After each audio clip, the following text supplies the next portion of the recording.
Здравейте, приятели! Намираме се на едно свещено място за българи, за част от българите.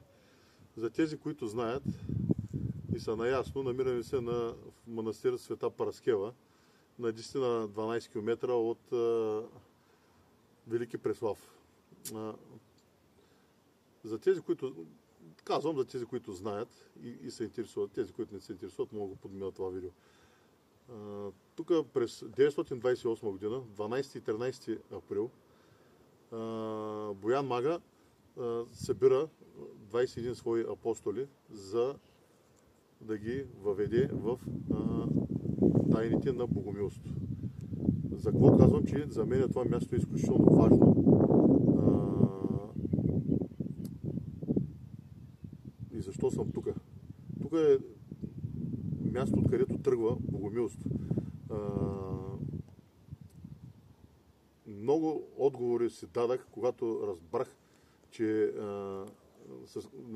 когато почна да се интересувам повече за богомилите, разбрах защо обичам природата, защо тези кремови и лечебни отвари, които ги правя, имат изключително действие в хората.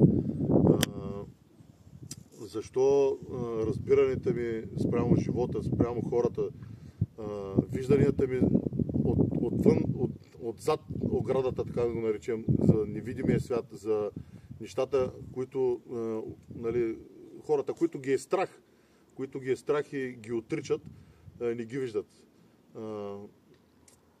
Дадах си много отговори, съответно тези отговори водят пък до много въпроси, съответно. Когато получиш отговор на едно, съответно веднага ти идват още няколко въпроса и така, докато постоянно учиш и се интересуваш. И така, това място държа да го споделя с хората, които и знаят, които им е интересно, пак повтарям, които ги вълнуват тези неща. Така, благодаря.